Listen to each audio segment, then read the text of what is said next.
Welcome, Fright Night Vault listeners. Tonight, we turn another page you were never meant to open. Some stories begin with curiosity, a simple find, a harmless thing, until night falls, and what was once silent begins to whisper your name. Subscribe to the vault and never walk alone again. Tonight's story, The Pages That Remember, starts now. The garage sale sat at the edge of a quiet suburban street. The kind of place where weekend sunlight fell soft across driveways and strangers traded forgotten things for a few folded bills. Marilyn didn't plan to stop. She only pulled over because her daughter Abby spotted a box of old books stacked beside a folding table. The seller, a gray-haired man with eyes that didn't quite meet hers, said the books came from an estate downtown. "The old Hemsworth house," he muttered, like that should have meant something.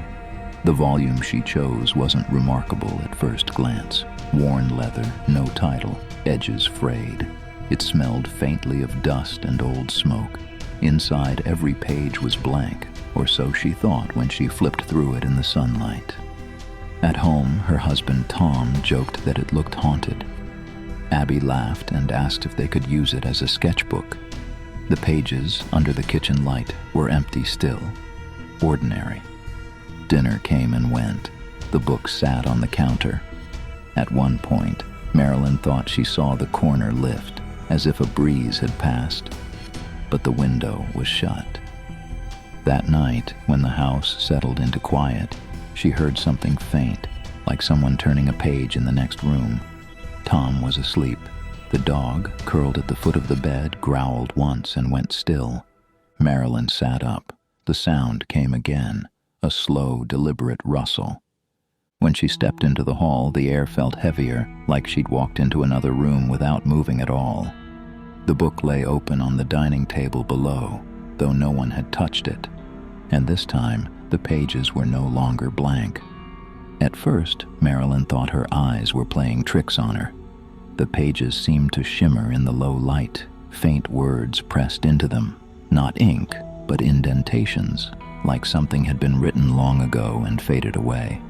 She leaned closer. The letters deepened, darkened, and began to fill with color, bleeding up from within the paper itself. Lines formed sentences she didn't recognize, jagged script, uneven strokes, written in a hand that looked hurried, desperate. Tom came down the stairs, rubbing his eyes. "You're still up?" he asked, but his voice faltered when he saw the book. Abby, curious, appeared behind him, hugging her stuffed bear. The family stood together around the table, the room dim but pulsing with a strange warmth. The writing shifted again, now clear enough to read, "Do not read aloud." Abby giggled. "It's like a magic trick," she said, and before Marilyn could stop her, she whispered a line from the page. The lights flickered. A soft thud came from the ceiling above. Tom cursed under his breath. "Probably the attic," he said, but the sound wasn't coming from above anymore.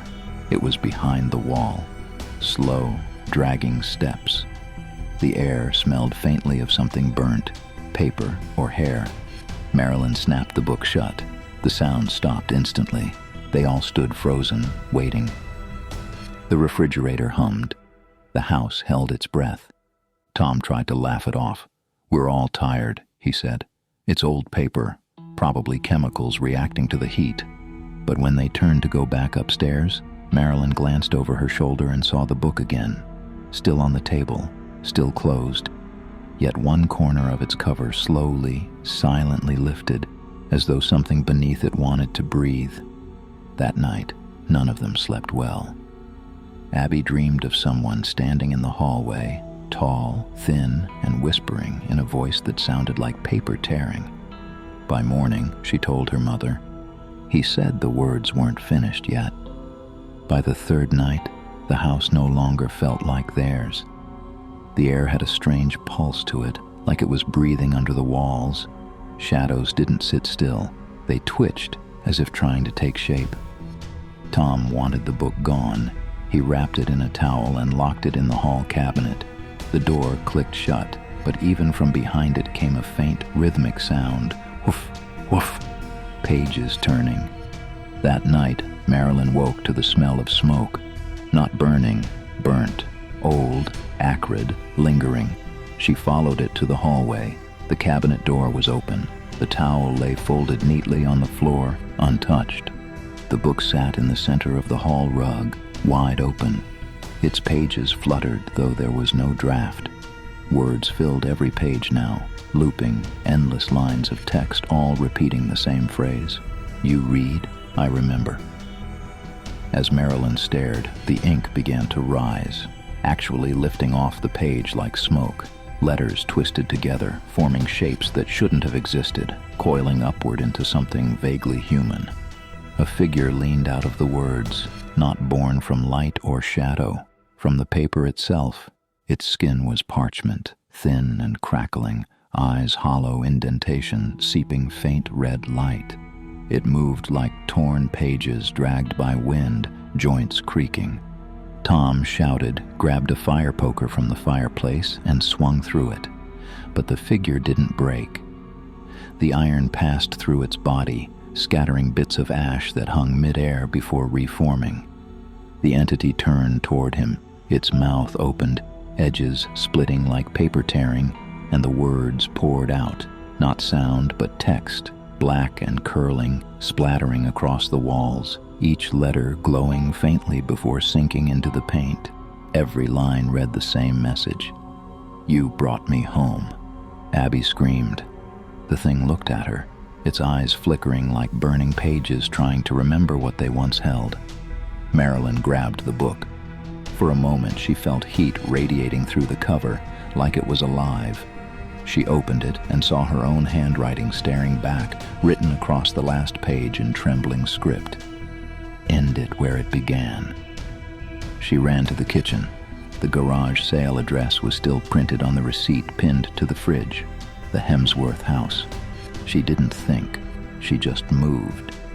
She tore the book from the table, ran to the car, and drove into the dark, the words still echoing inside her head like someone reading over her shoulder. Behind her, Tom called her name. Then his voice stopped mid-word, replaced by the sound of pages turning.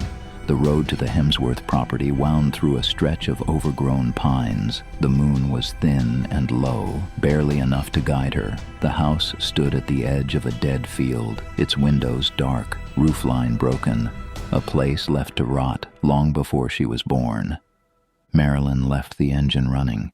The book trembled in her hands, its cover hot now, pulsing like a heartbeat. She stepped onto the porch. The boards groaned underfoot. Inside, the air was thick with mildew and soot. Wallpaper peeled like skin, and every surface was covered in dust except one, a table by the fireplace, bare, clean, and waiting. She set the book down. The pages turned on their own, slower now, deliberate.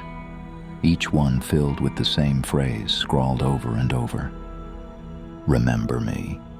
A shape gathered behind her, the rustle of paper against floorboards, the sigh of something learning to breathe. Marilyn turned. The figure from her home stood in the doorway, flickering in and out with the light of its own burning cracks. It tilted its head, its mouth opening with the sound of tearing pages. She whispered, "End it where it began." Taking a deep breath, she reached into the fire pit and struck the lighter from her pocket. The small flame trembled but didn't die. She pressed it to the edge of the cover. For a moment, nothing happened. Then the leather blackened, cracked, and from within, a voice like hers whispered back, "Thank you." The creature staggered, clawing at its own chest. The glow within it dimmed. Smoke filled the room, thick and curling like ink in water.